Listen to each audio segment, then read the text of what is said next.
Hello and welcome to episode 24 of View from the Sideline podcast. Coming up this week in the Premier League review, Chris is going to give us his analysis of the Man City-Chelsea game. Liverpool are back to winning ways and Cardiff grab a late winner to move out of the relegation zone. In the EFL review, there's wins for leaders in the Championship and League One. But in League Two, leaders Lincoln can only manage a point to leave it tight at the top of the table. There's a clear winner from last week's predictions, and I will be testing Chris's knowledge this week with the weekly teaser. And in part two, our special topic is all about this man. Another Tottenham goal now could make things interesting, couldn't it? And Bale is in space again here. And Leonard has picked him out. Oh, this is incredible. This is quite incredible. Gareth Bale has scored a hat-trick. About the biggest transfer of this summer. Confirmation a short time ago that Gareth Bale is joining Real Madrid. Three in the box waiting for the cross, and it was Bale! Oh, what about that? What about that from Gareth Bale? Off the bench with a fabulous finish. Real Madrid 2, Liverpool 1.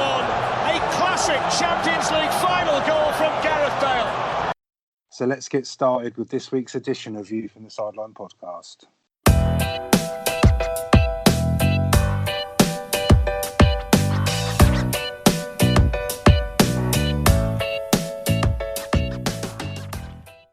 Hello and welcome to episode 24 of View from the Sideline podcast.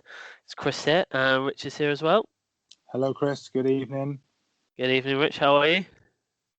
I'm going to hazard that I am a darn sight better than you after the weekend. It started already. It has started. It started as soon as the whistle went. I cannot wait for your comments and review of that game.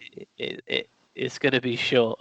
I think we're going to we'll speed through all the other games just to get to that one. I think. Oh, great! I look forward to it. So you're going to start us off today with the teaser.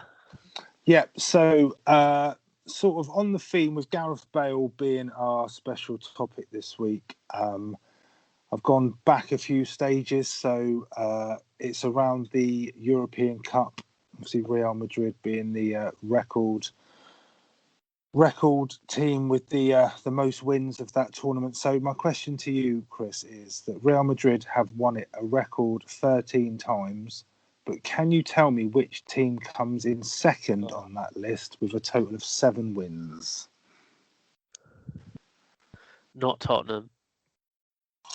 There you go. No, it's not Tottenham, but at least we're in it. Boom. Yeah, so which team is second on the all-time list of European Cups? So it's not just Champions League, it's European Cups. All European Cups. Okay. Yeah, as a whole. So, yeah. Quite a way behind, but there's six less wins than Madrid, but still second with 7. To get my guess out on for this one. Okay, we will we'll do the reveal of the teaser a little bit later on. So now we'll move on to the Premier League review. And we'll start at Craven Cottage, so the Fulham Manchester United game. Yet another win for Manchester United, and obviously after all the results have come through this weekend, they've actually moved up into 4th, which is something I said wouldn't happen about 5 weeks ago.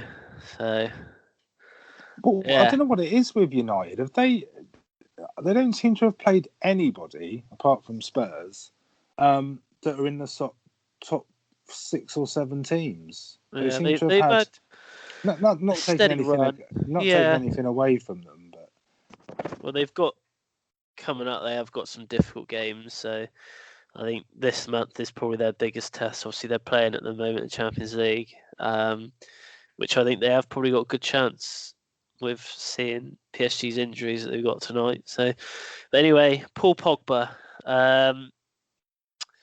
He's like a changed player. It's just so strange how well he is actually playing at the moment. A great goal from Paul Pogba. What did you think of Pogba's performance? I thought he has continued the recent form that he's been showing. I think if anything, it just shows how much he didn't like playing for Mourinho, or just didn't like Mourinho as a person. He just looks a completely different player from earlier in the season. And I will. I mean, I've always been a fan of his. I remember saying on previous episodes of the podcast that I think he'll come good in the end. I'm not sure why. I guess in a way, Mourinho's downfall could have been the fact that he wasn't playing him, but Yeah, he's. I think he's been playing probably the best he's played since he came back to United. I think without a doubt. I think from the perspective of the game, I think that I thought United played really well, but I think anybody that played Fulham, if Fulham play that way, probably would have beat them. it's their defence, isn't it? Their defence is just their defence is shambolic. absolutely terrible. The amount of times that they gave the ball away in their final third, and the second goal, I think Martial's goal kind of summed it up for me. Yeah. Where the Fulham defender, it was almost like they were running along holding hands. He So wasn't. I saw it. It was like he's almost a little bit behind him, wasn't he? But he was like right next to him. There's no effort. He didn't even bother putting a tackle. There doesn't seem to be any effort to get the ball at all. And I think that, I know we'll talk about sort of Huddersfield and Cardiff, the other teams down there later on, but there's such a theme running through all of the teams that are at the bottom is they just cannot defend. And whether you're playing Man United or whether you're playing Crystal Palace or whoever you're playing, if you defend like that, you're going to get beat. Not great for Fulham. Yeah. No, absolutely not. I think United did the job they needed to do, but it was just Fulham didn't help themselves at all. Not at all. A good win for United, but like you said, Fulham I just can't see them staying. If they defend like that for the rest, this is how they've defended all season, really. I think we can put our necks on the line and say that they're in serious trouble. If Huddersfield are gone, then Fulham are in serious trouble. Yeah. Right, so we'll go on to the Palace West Ham game. Palace played really, really well in this game, and they probably should have won the game. They had 25 shots on goal, which is something I don't think we could probably say that Palace have done all year, all season. Sorry, it's just unheard of that they get that many shots and chances. Yeah. And the MacArthur miss, that was beautiful, I think I've watched it. I watched it 5-6 times. How on earth he did that? It's like he scooped it, and it's just. I mean, there were a few bad misses at the weekend, but I think that's probably up that there. takes gold. I think because that was just.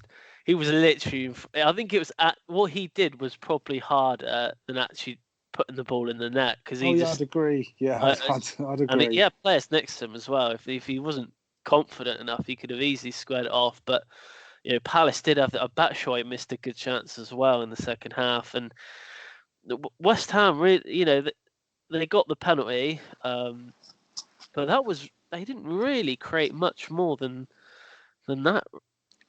But, no, I mean, I was disappointed with West Ham. I think that's almost a game where it was flipped on its head the way you thought it was going to go. Yeah. If you think of how well West Ham have been as an attacking force, I mean, I know it's probably more their home form when they look very impressive. And Palace, they're not known for creating an awful lot of chances, but Palace, I'd say Palace deserved to win that game. I mean, the two things for me is just on that point. I mean, I thought Fabianski was unbelievable. He kept West Ham in that. Made it game. Really good. I remember the save he made in the first half where he clearly put MacArthur off to miss that chance. I mean, he clearly did something to put him off. Well, we'll give him the credit anyway. And if it wasn't for him, I think Palace would have won that quite comfortably. Yeah, definitely. And the other thing that for me was Benteke, how he's almost now had two decent-ish games on the trot. Yeah, I thought he played all right, and because he came He came off, didn't he? In the end, Batshuayi came on. Yeah, but For I think him, that's going to happen a lot. Yeah. I think that's probably going to be the way it's I going to personally, go, unless. I'd play them together. Yeah, I think they're both. I mean, I think they're quite similar. I think just one's got more confidence than the other. I think I don't know whether it's a case where Benteke is trying to put himself in sort of the shop window come the summer where he wants to move away. He hasn't really had competition, Benteke, in that position. I know Wickham's just recently come back, but I don't think he's had any competition at Palace for you could quite say a while. Zaha, but Zaha is more of that winger. But He I is, wouldn't but say I think the thing with Benteke is that he almost needs just a goal. It doesn't matter how it comes. It doesn't matter if it sort of smashes him in the forehead and he knows nothing about it, as long as it goes in and it's his goal. And I kind of feel that he's in that place where if he can just get that one goal and add that to the fact that he is playing a bit better than he has been, I think you might see a different player. But yeah, I mean, they were the two things for me. I thought West Ham were probably lucky to get away with a point in the end. The Huddersfield Arsenal game. Arsenal, I wouldn't say anywhere near their best, obviously, despite winning the game. Huddersfield creating chances, but just couldn't convert. Until obviously towards the end of the game where we saw the own goal. But one thing for me in this game, going back like I did with the last game, is stats again. Huddersfield beating Arsenal on nearly every stat over the 90 minutes. Shots on target, possession. Not like I would say a normal Arsenal performance. I know they won the game, but you'd probably expect them to win the game. But I don't think that they were that good. No, I think you would expect them to win the game. The points I would take from that game is one, the way Huddersfield fight versus the way Fulham fight are completely different. Yeah.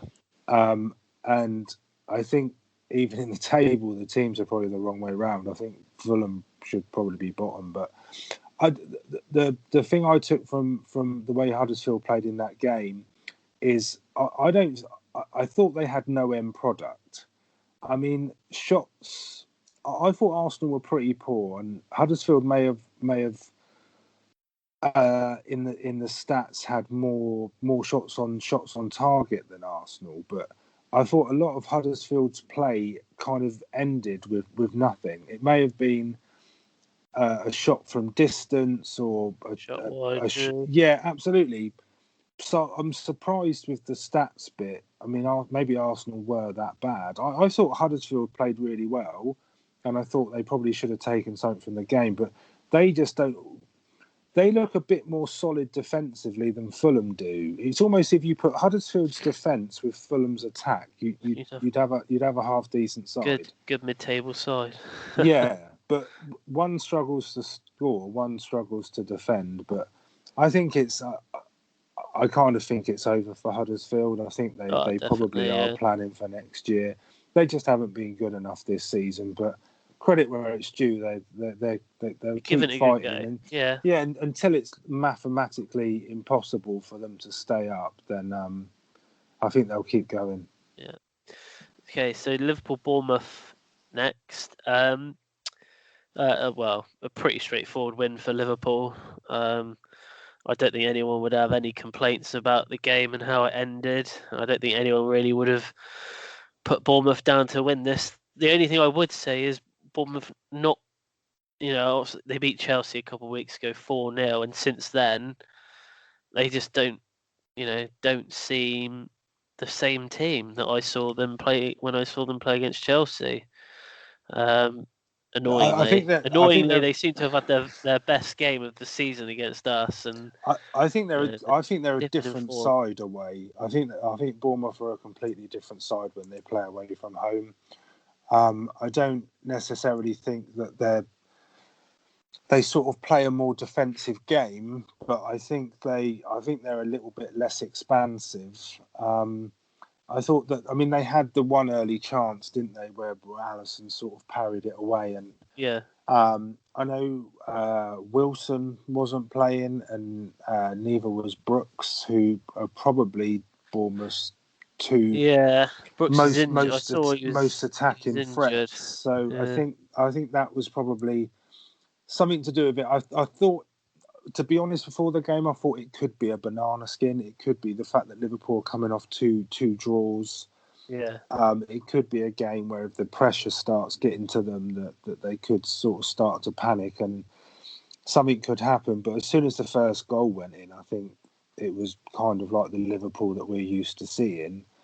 One thing that sticks out for me, and it's sort of every time that I see Liverpool play, and I don't quite get why defences don't do anything about it. So Salah's been sort of playing wide right. Yeah. And if there was a goal at Anfield that he scored, I think it may have been against City last year, where he's on the right hand side, and not 9 times out of 10 he always cuts in on his left foot, and you think it gives him that sort of half a yard to get a shot on goal. But one thing I noticed from the Bournemouth defence, that the left back, he was always showing him on the inside. On the inside, yeah. I just think if you show him the other way, he's got the pace and he's got the trickery that he. I mean, he may well beat you anyway as a defender, but I find it more noticeable now because it's something that he continually does, where he does cut in to get that space to get a shot on goal. That defenders are showing him in that way more. And I just think it's almost just saying, well, you might as well just have a shot. You might as well have a free shot. I'm not saying that was Bournemouth's downfall, but just from sort of an analysis point of view, it's one thing that I'm really noticing with Liverpool at the moment. And opposition defences where they are showing him inside, which I think is going to be very, very interesting. I think come towards the end of the season. I think it's going to be very, very close, Liverpool and City. I know Tottenham are in there as well. So yeah, we're going to have to. This could be the closest. A good win for Liverpool. I mean, again, potentially, like you said, potentially this could have been. They deserve to win it. One that they could have slipped up on, but we'll move on to the Saints Cardiff game. Just when you thought Southampton were going to get a point, unbelievable, unbelievable. What an end to the game! You'd be if you would have left early as well in that game. I know some people like leaving games early, but obviously you would have missed the best part of the game, really. Obviously, well, I've got to tell you, Chris, I should have mentioned it, but I should have mentioned it before. But I didn't actually know any football scores before watching Match of the Day on Saturday. Oh, right, you managed to get all the. Yeah, so I got all the way through, and I didn't know any of the scores. The only score I knew was Yeovil, because they were part of our predictions challenge, and somehow that was the only result I came across. So watching Cardiff v Southampton on Match of the Day, not knowing the score, was pretty exciting. Especially the way it ended, because of the way the highlights package is put together. When someone scores in the 95th minute or 94th minute, you expect the full time thing to come out, absolutely, and then something else happens. But it kept going. But I think it's almost sort of confirms what we mentioned earlier, that the teams at the bottom just can't defend. No. Now the Southampton equaliser was. I mean, I think there's 2 or 3 Cardiff players on or around the back post, but they're sort of on the edge of the 6-yard box. So Stevens, when he puts it in, it's an open goal and he's unchallenged. So you kind of feel that it's poor defending from Cardiff's point of view. But then straight back up the other end, Southampton are just as guilty of poor defending. Oh, yeah. And I think, I don't want to keep comparing the bottom 3, but if you compare Cardiff to Fulham, they are again even more different than Fulham and Huddersfield. I would say Cardiff at the moment, out of that bottom 6-7 teams, I'd say they're the ones that have probably got the most fight in them. And seeing them in the last sort of like 3 or 4 games, you'd probably say that they've performed better most of the other teams down where they are. So I completely agree. I actually thought, about 2-3 months ago, I thought that they were doomed to go down. But I actually think they probably will stay up now. I think seeing them in the last sort of three or who four goes games, down in their place then? So if Cardiff stay the up, team they're playing. you think I Saints? still think Well, Southampton. you did say that at the beginning of the Yeah, season. Yeah. but I just think Cardiff, when they're playing the teams around them, they've stepped up. They've got results. They're probably not that concerned about the teams in the top six. If they win, if they lose, if they get a draw, fair play. But they're probably more concerned about getting the points against the teams around them. And you saw, like, did you see the guy that broke his glasses? No. So when it was Bamber who scored the first goal, wasn't it? Yeah, Yeah. When he ran up to the Cardiff fans and the guy squeezed him so tight he actually snapped his glasses. I did see a tweet that went out that Bamber put after the the guy game hugged said, him more than his wife had ever done. Or something. no one's hugged me that hard, not even my wife. But yeah, it was good to see, and obviously the circumstances around, this week as well for them. I think. Yeah, but I think Cardiff are getting a lot of. I think Cardiff are getting a lot of followers and a lot of sort of support from neutral fans just because of the way they're going about the season. Oh, yeah.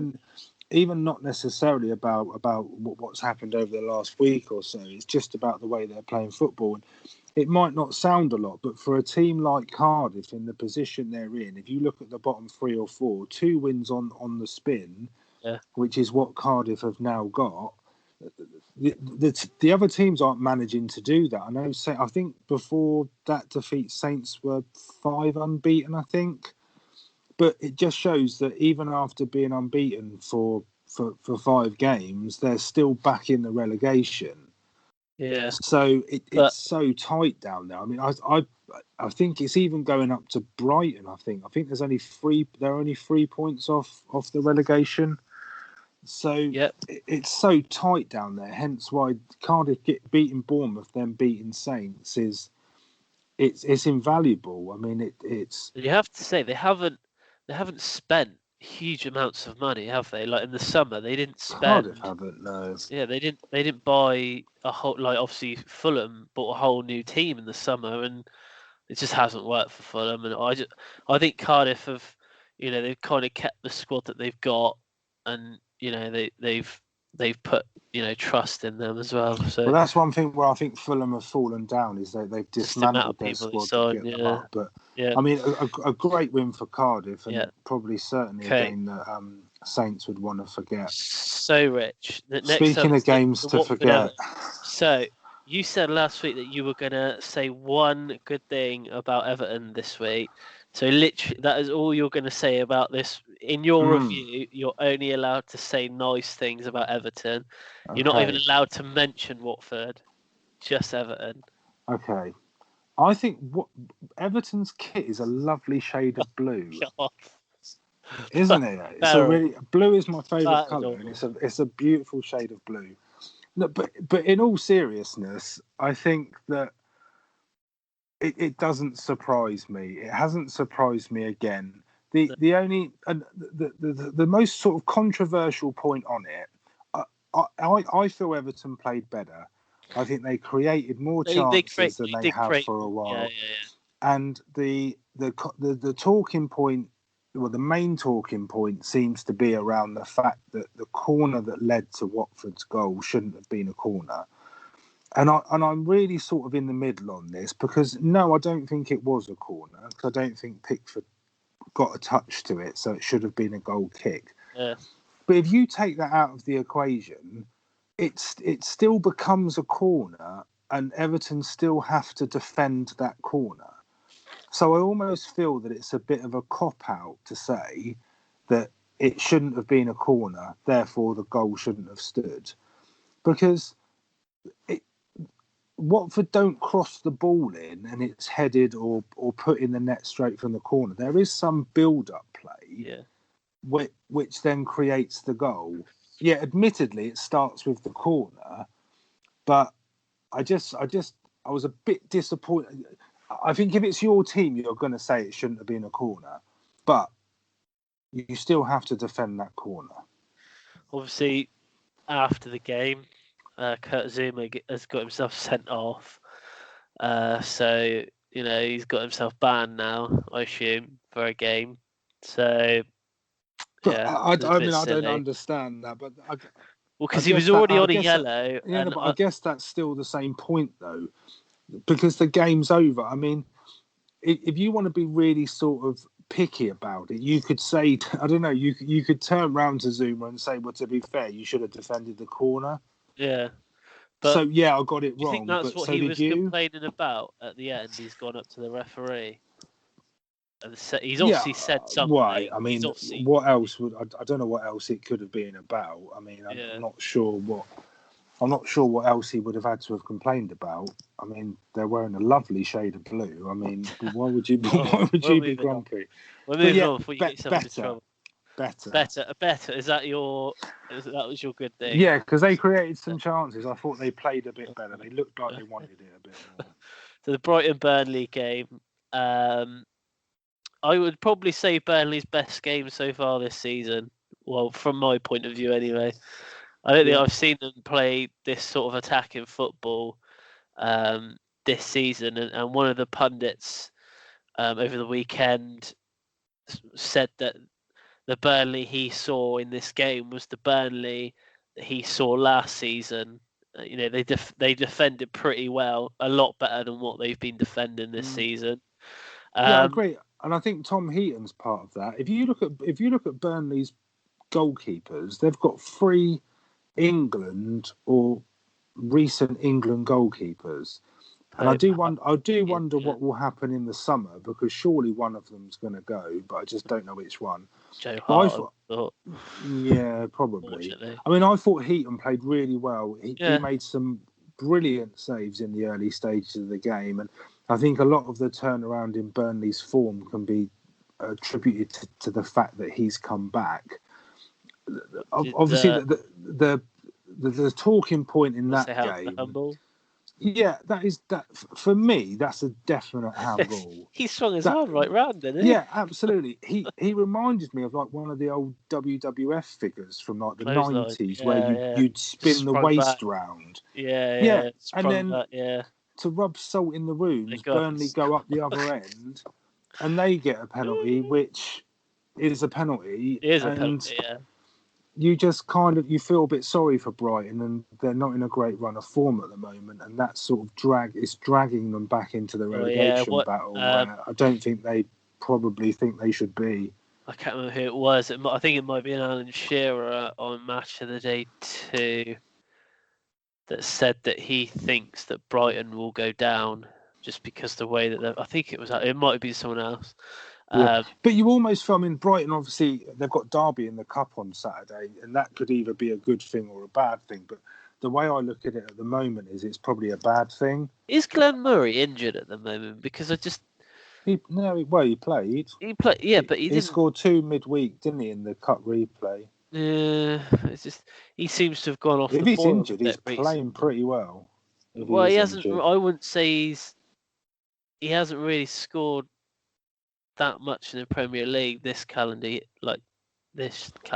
has he? Well, no, but I mean, he's not going to get you 20 but he was on. Goals, he was well on. He was. He was well away at the start of the season. But... Yeah, I'm not sure he's that sort of consistent. But good win for Burnley, though. Yeah, great win. Great win for Burnley. So yeah. Okay, so we'll move on to Sunday's games. It's getting closer. I can see it getting closer. Tottenham Leicester. I should just get it all out now, really. I'll tell you what, Chris. I'll do the Spurs game, and you can do the Chelsea game. Go on then. Can I just say one thing about Tottenham? They are annoyingly playing very well at the moment, which is very, very irritating. Whoa, hold on. Is that a compliment? Yes. I think that Son might be one of the best players in the Premier League at the moment. Well, there's a lot of talk. There's a lot of talk around the Player of the Season going his way. he's very consistent. I think that's one thing you would have to say. He's always either providing the goals or actually scoring the goals. And to be fair, the whole Jamie Vardy thing for me was a bit silly. You know, bringing him on and then him taking the penalty straight away. You know, he's only just come on the pitch. I would have thought there's probably at least a couple other players that have played, you know, for the full 50, 60 Yeah, that have taken that, and he's yeah, just made himself look a bit silly. And but I think yeah, someone referred okay. that has he fallen out with the manager or something that I've heard that he's not. Apparently, Peel apparently is saying it's tactical, but there Well, was he's saying he wants other options up front. well, Like no, such a winger up front. someone lip read Vardy called him something, didn't he, when he was talking to Pogba or something during the Leicester Man United game. I think something happened and Vardy made a comment apparently. So I think they're sort of spilling over from that. Summarise what happened. I'll summarise. So to be honest with you, it's the one game in recent matches for Spurs where I could honestly turn around and say that I think they were a little bit lucky. If you take, I mean, go back a month or so when Harry Kane was out, when he was out injured, and then we lost Dele Alli against Fulham, and Spurs' season was over, and everything was negative around Spurs. If you look at what's happened to Spurs since then, so they've beaten Fulham, they've beaten Watford, they've beaten Newcastle, and now they've beaten Leicester. So they've got 4 wins out of 4. And it's gone to the extent where I don't want to rub it in, Chris, but I'm going to say they're 10 points ahead of Chelsea. Because you're not used Arsenal for your well, we expect to be ahead of Arsenal. We expect to be ahead of them. But to me, that just shows the depth of squad that Spurs have now got. But going back to my original point, it is the one game where I think that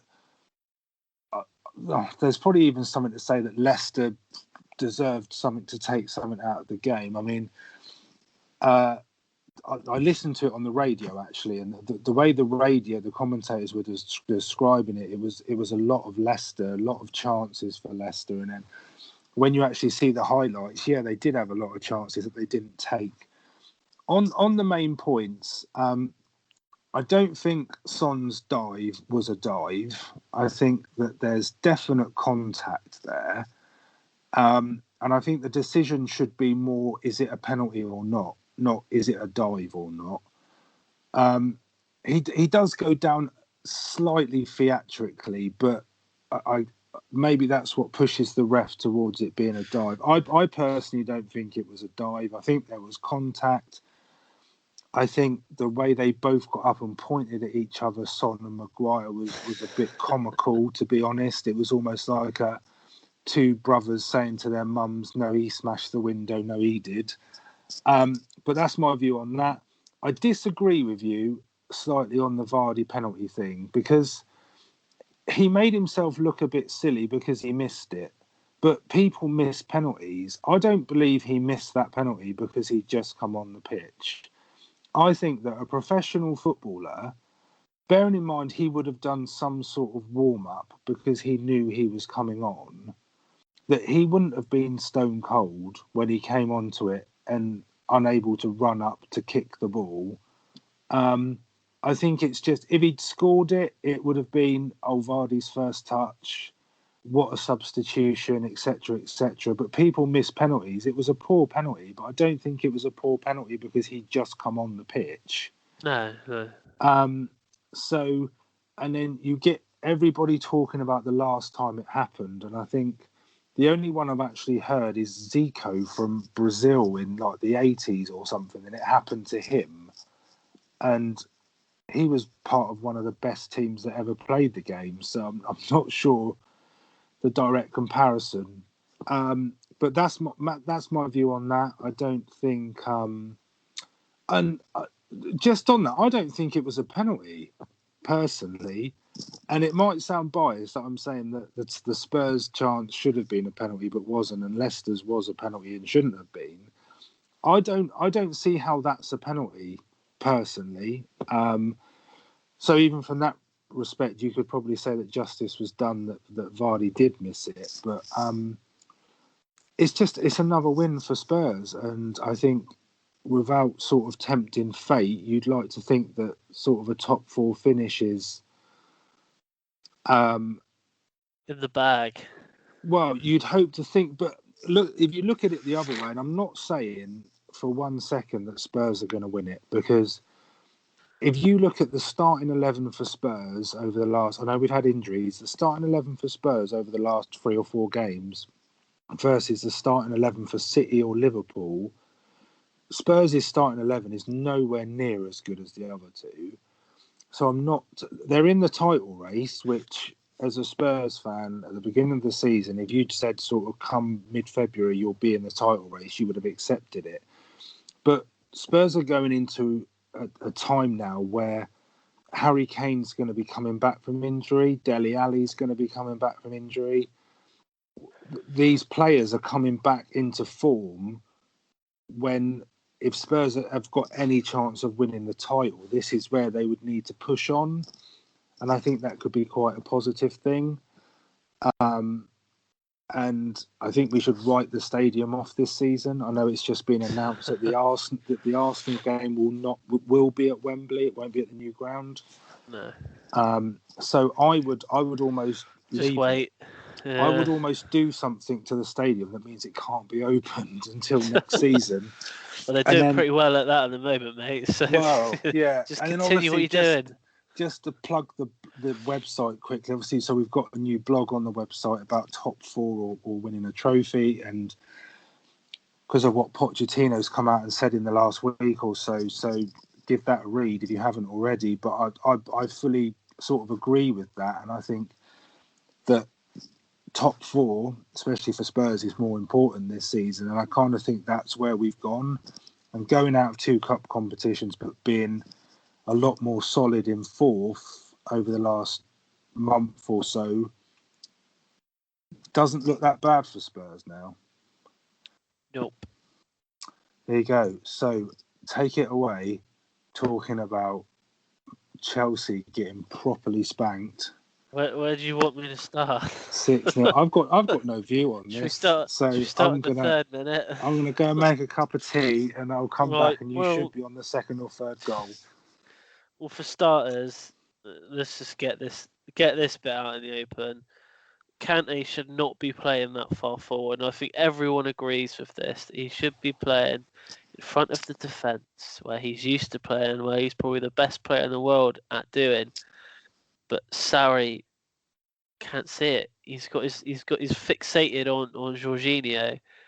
For me, next game, like against Man United next Monday, I think it is, we're playing them in the FA Cup. I'd put Kante back, and I'd put Jorginho on the bench. To be honest with you, he hasn't really done anything this season. I think Jorginho's almost like a past him. That's about it. He doesn't set goals up. He doesn't score goals. He doesn't. He started off pretty well at the start of the season. I think all Sarri sees in him is that he could, when they're playing out from the box, out from the back, he can rely on. He plays Sarri ball though, doesn't he? He plays the way he wants the team to play. But that's not how it's clearly not working. So I don't know why he doesn't. Why doesn't he just for one game just change it a little bit? Look at Conte. When Conte came to Chelsea, we were awful. His first 6 games, we lost to Arsenal 3-0, and that was the deciding point that he was going to change his tactics. He changed it to that formation, and we didn't lose a game for 18 games. So it can work. I just don't think he's got. What do you mean you were awful when he arrived? You still are. Conte. Now, obviously, when Conte came in, we were crap. First 6 games, we were awful, and we ended up winning the league. You know, but Conte had a plan B. He knew that he needed to change something. Same with Mourinho. Mourinho had a plan B. When things weren't working, he knew what to do. Sarri, he just doesn't know. He doesn't seem to have a plan B. He makes the same substitutions all the time. Barkley for Kovacic, Kovacic for Barkley, Pedro for Willian, Willian for Pedro. It's the same all the time. And we started exactly how we started against Arsenal a few weeks ago. Poor. They killed the game off in the first 20 minutes. It was just awful to watch, and you just don't. It could have been more than 6. Aguero missed from about 3 yards, which is unheard of. Potentially Man City should have got another penalty in the second half. The penalty was a penalty. At the end of the day, they just have a much better squad than what we have, which is true. It's not, I don't necessarily think it's purely down to the squad. Yeah, I mean, admittedly, they've got a better squad than pretty much every team in the Premier League. But so, I mean, for what it's worth, from my point, I just think Chelsea, the players, didn't want it. I think it was almost as if they'd had enough of playing the way they're playing and the formation, and it was sort of the game where they turned around and said, right, enough's enough. We're not doing this anymore. We're sort of taking our ball and we're going home. City made them look ordinary, but I think Chelsea also contributed to the fact that they looked ordinary. Well, it's just, time and time again, it's just, I understand playing out from the back, but when you're trying to do it against a team like Man City, it's just not going to work. We just don't have that sort of quality in the team. Alonso has just completely dipped right out of form from what he has been playing like for us. Even Aspilicueta, I don't think one player on that pitch could have said that they gave more than 70% on Sunday. And I think 70 is quite high, to be honest. This is exactly what happened with Mourinho when things started going wrong with Mourinho. But didn't this also happen last year when you went to the Etihad? Wasn't that? I think you lost 1-0, didn't you? But wasn't that the game where you didn't get out of your own half or something? You didn't have a shot. I think it was. Yeah. Okay. Like that. And what's more frustrating is I know we were away, but we've beaten Man City before. We beat them earlier on in the season, and they had exactly, or by I think 2 players on the pitch, exactly the same. So something clearly has happened since then to now. And the worst thing about this is we got to play them again in 2 weeks' time. Cup final. Well, you've got to play United as well, haven't you? Have you got United? Our next game, so we've got Malmo on Thursday, Man United Monday, Malmo again on Thursday, Man City in the cup final, and then Tottenham in the league. Oh dear. Oh dear. If he doesn't change something quick, we are. A Malmo any good? I don't think so. To be honest with you, I think there's a few players. That would be awful if you go out to Malmo. You might as well give up now. I think there'll be a lot. Okay. Thursday, but we'll see what happens. So we'll move on anyway. Let's move on. We'll just touch on Wolves. All I've got to say on the Wolves Newcastle game is, I think Newcastle were very, very unlucky. I agree. I agree. And I think before the game starts. I think before the game starts, Newcastle they would take a point, but the way they had to accept the point, I don't think they would like. 88 minutes of that game, they probably would have accepted a point. Yeah, it's just one of those things. You switch off for just 2 seconds and things can happen. But like you said, if they looked towards the start of the game, they would have been happy with a point. Especially the way the Wolves are playing. Yeah, a point is away to Wolves. Unfortunately, Chelsea lost to them at Wolves. So well, it's not a bad point really in the scheme of things. Anyway, that's the Premier League review done. Yeah. Hopefully, I never have to speak of a 6-0 again. We wait for next week when we review the FA Cup Chelsea United game. We will move on now to the EFL review, and first up is the Championship. Yeah, so in the Championship, there were wins for 3 of the top 6, with Norwich stretching their lead at the top to 2 points. They beat local rivals Ipswich 3-0 at home on Just Sunday. quickly, did you see Paul Lambert, the manager? Yeah, he lost it a bit, didn't he? He completely lost He it. lost it. There's a lot of players that have come out and said he was so sort of calm and tranquil when they played for him, but yeah, he went a bit nuts, didn't he? Yeah. Yeah, it wasn't great. So Leeds are in second. They could only manage a draw away at Middlesbrough. They equalised, I think it was 11 or 12 minutes into stoppage time. Because I think, I believe there was an incident on the bench, I think. Someone passed out or something, didn't they? And So that's why it went so long. But yeah, so Leeds equalising very late on in that one. Sheffield United are in third, and they got a point in what was probably the game of the weekend on Friday night. Well, probably not the game of the weekend for them. So they were away at Villa, and Sheffield United were 2-0 up, and then just after the hour went 3-0 up. But then the comeback came where Aston Villa scored 3 goals, one in the 82nd, one in the 86th, and then the equaliser in the 94th minute to end the game 3-3. Just for your benefit, Chris, in the Chelsea bashing show that we're having today, John Terry's defensive coach. What's going on there? So Villa have now let in 49 goals this season. So only Ipswich, who are rock bottom, he's not on the actual pitch. If he was on the actual pitch, but surely he can tell them what to do. He doesn't have to be on the yeah, he has to be on the himself. pitch. Yeah, he has to be on the pitch. Anyway, West Brom, they're in fourth. They claimed 3 points with a 1-0 win away at Stoke.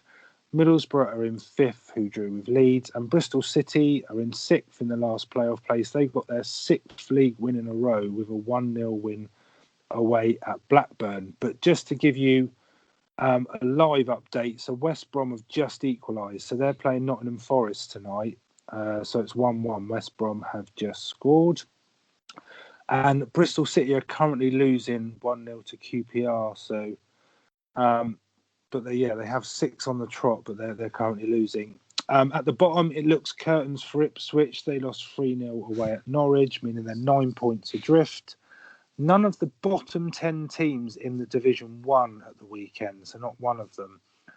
Bolton, who are second to bottom, they lost 2-1 at home to Preston, and Reading, who make up the last relegation place, they got a point in a 0-0 draw away at Sheffield Wednesday. And just another standout game in this division at Loftus Road. So Birmingham v QPR. Birmingham went 4-0 up, and then QPR pulled one back just before half time. Then into the second half, they managed to get it back to 4-3, and the impossible comeback looked on. And then in stoppage time, QPR got a penalty to make it 4-4, but missed it. So the game ended 4-3 to Birmingham. Yeah, ouch, exactly. In League One, the top 2 both won. Luton claimed their 5th win in a row. They won 3-0 at home to Wickham, and they're now 6 points clear at the top.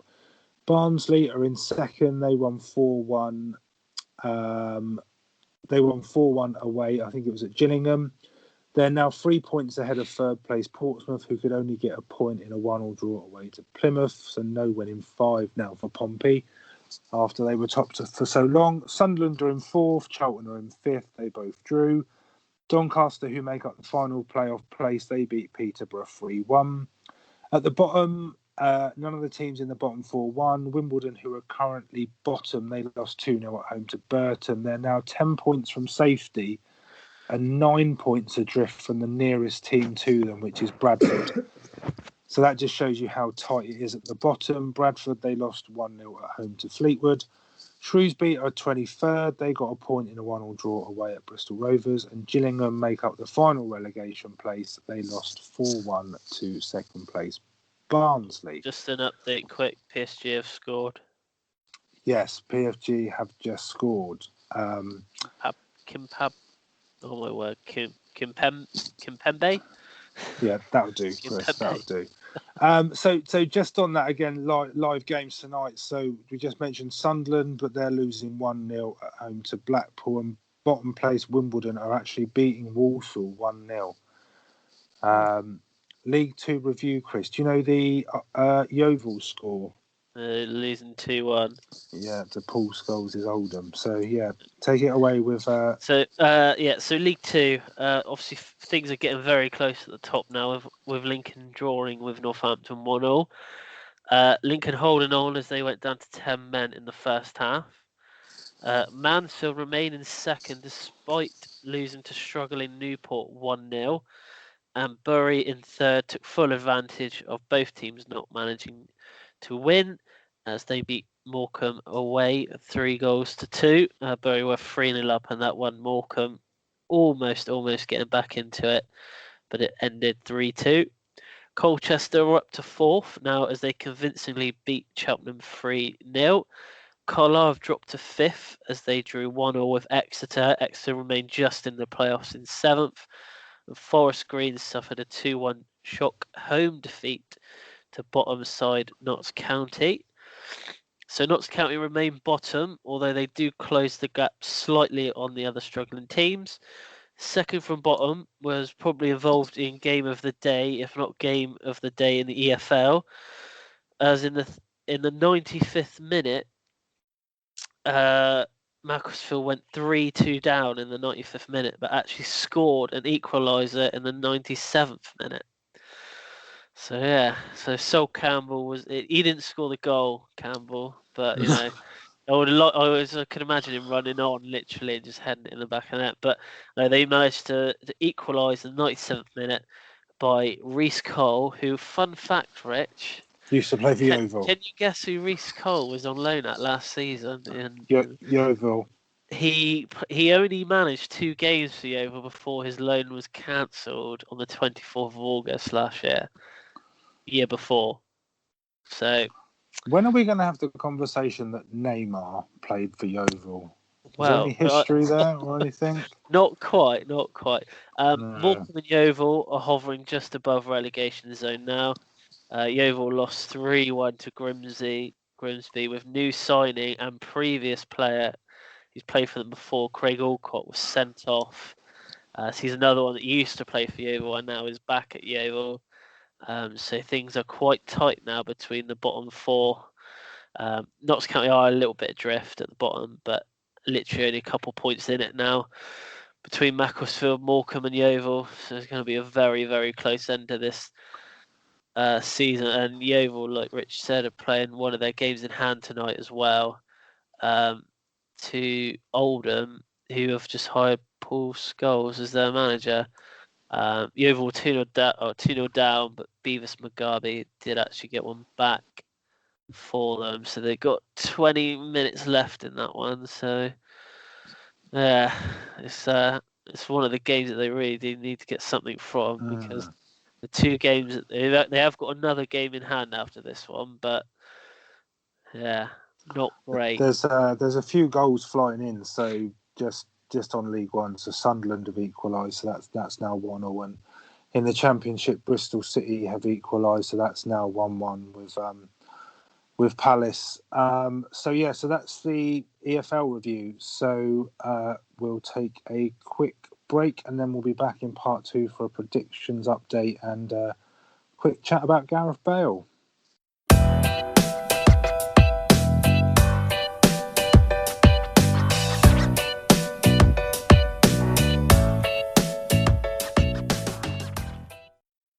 Hello and welcome back to part 2 of View from the Sideline podcast. So coming up, we've got our special topic, which is around Gareth Bale this week. So he's been in the press for getting his 100th goal for Real Madrid, but still seems to be out of favour at the Bernabeu. So we're gonna give Gareth Bale a quick going over, so to speak, but we'll just give a quick predictions update.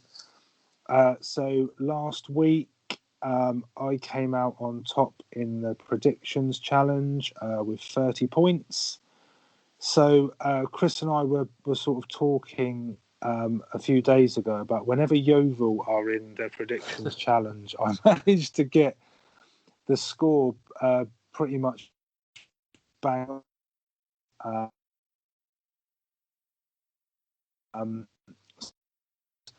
So I will shortly be applying for the Yeovil manager's job.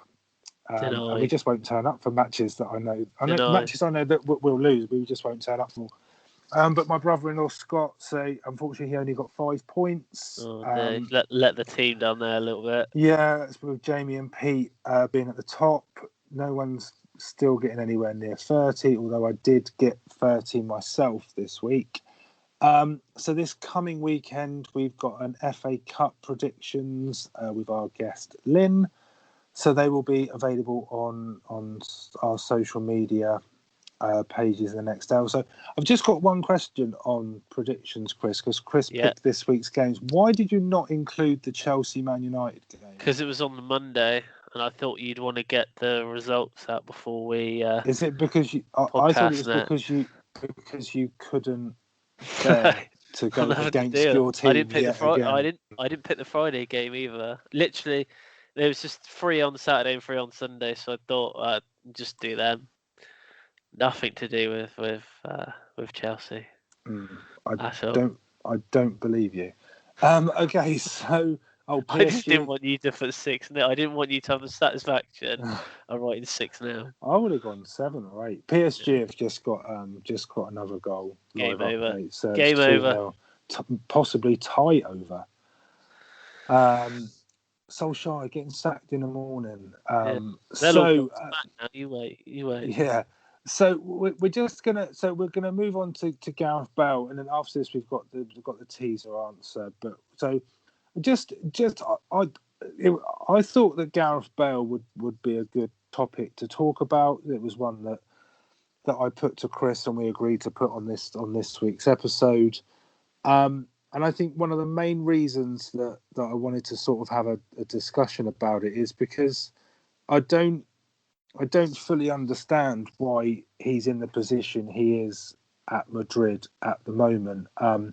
One thing that sort of looking into this, one thing that really surprised me is when he actually went to Madrid. It was 2013. Yeah. So it's over 5 years he's been there now, which it doesn't seem he's been there that long at all.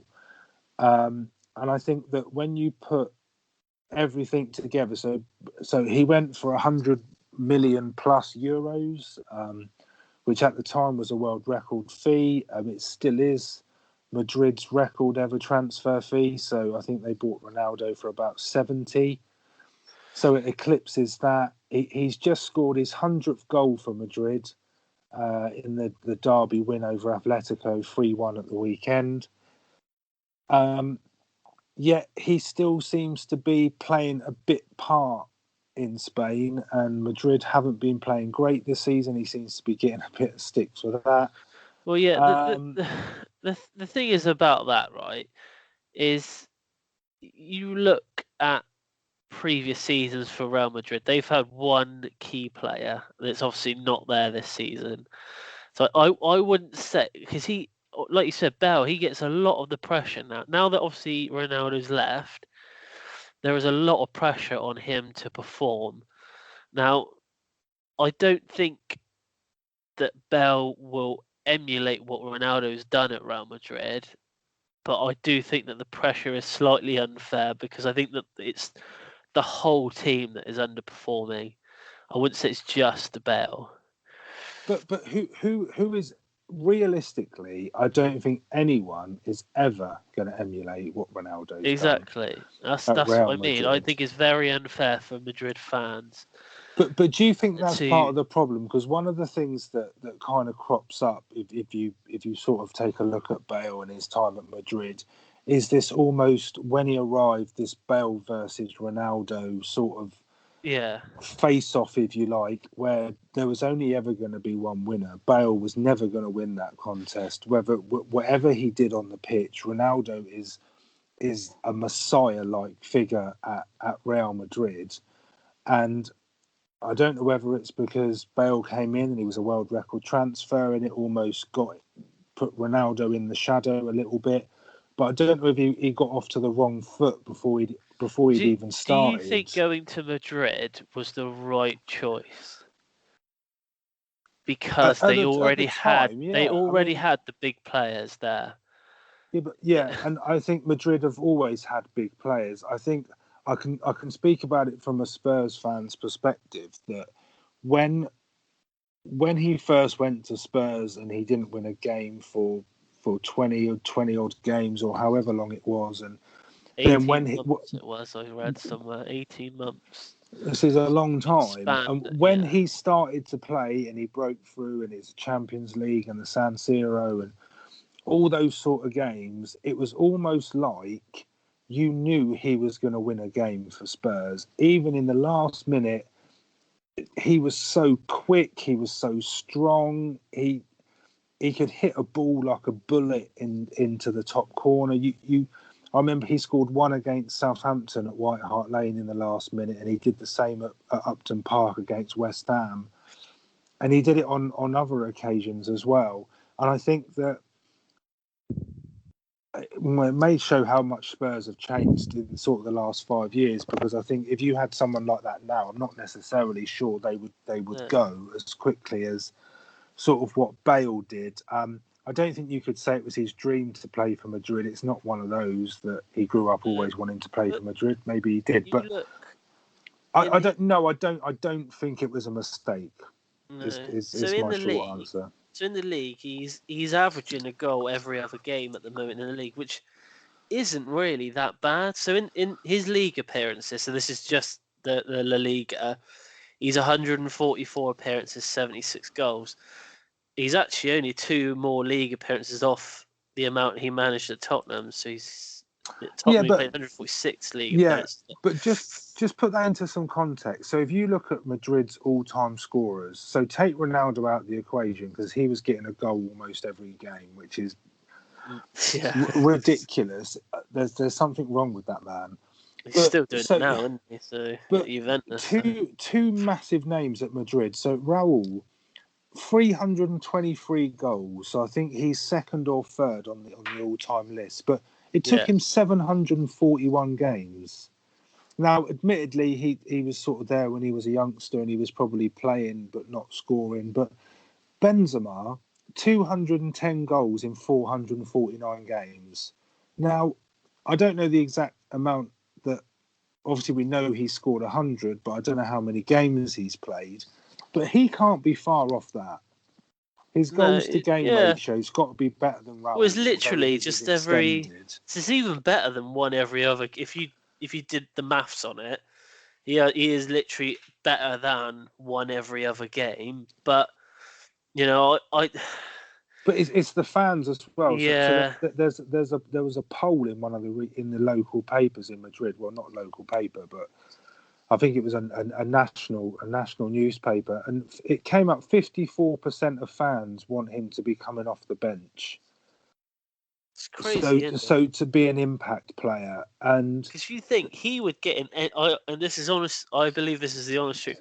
He would probably get into any side in the Premier League. I think he will end up back in the Premier League. That's exactly what I thought.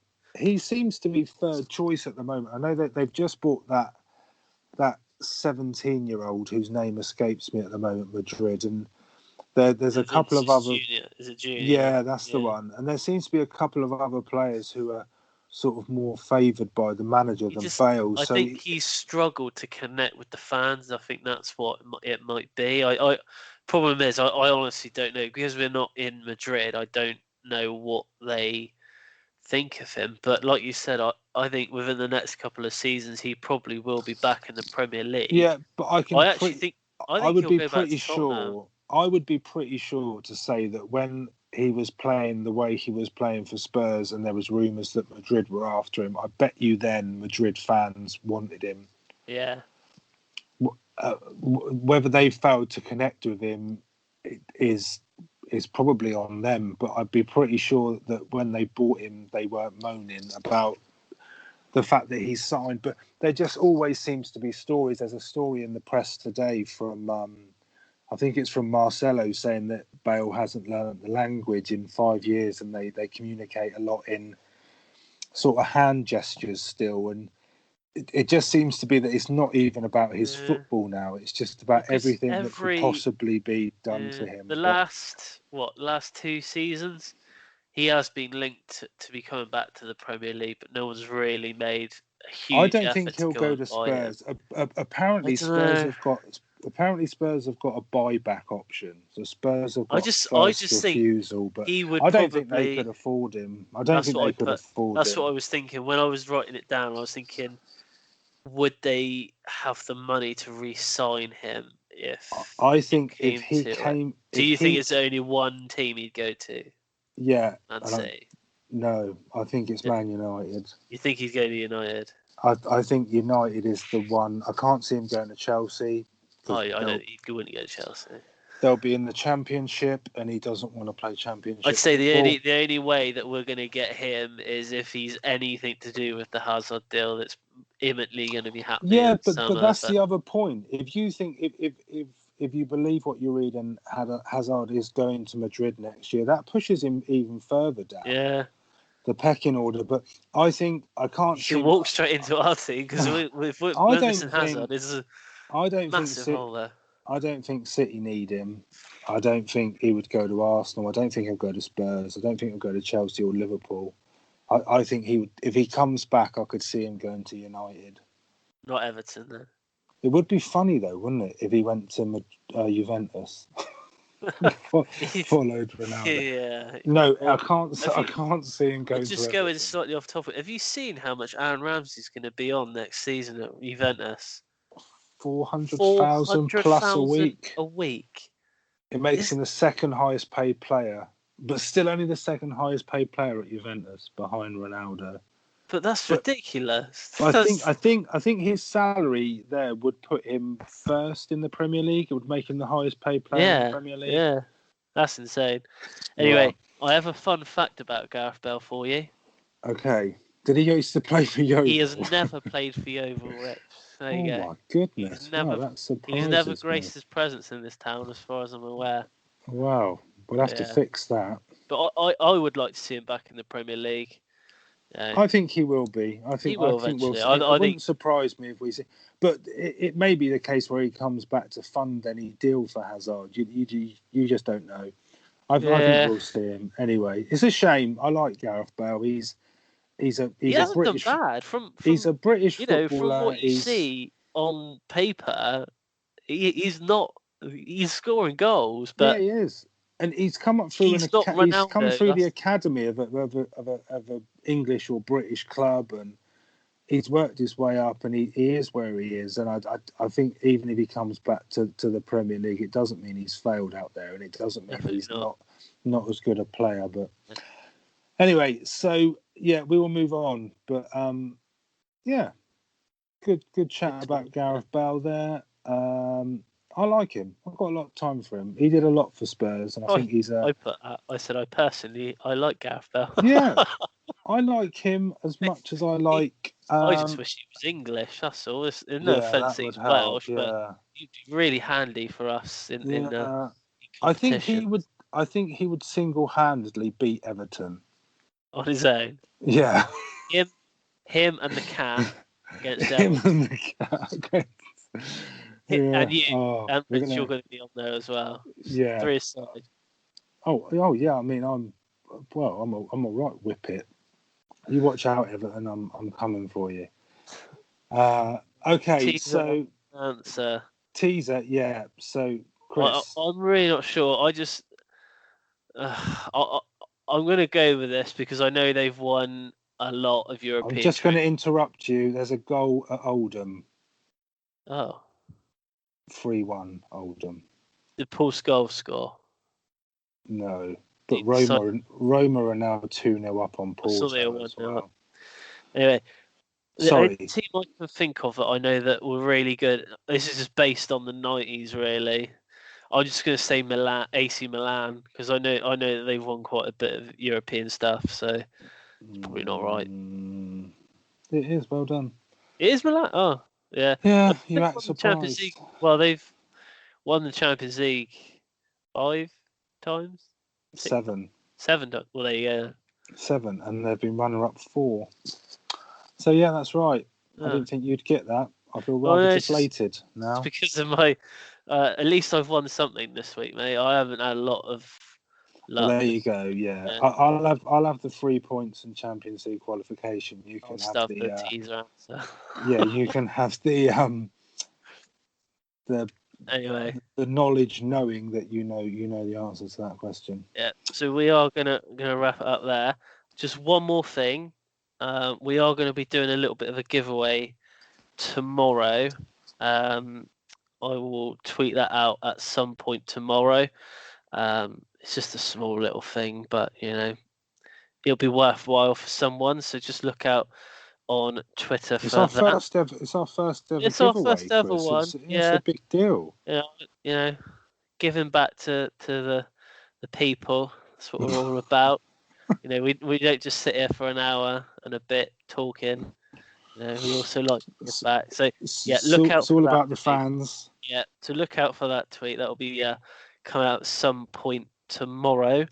Other than that, Rich, anything that you would like to say?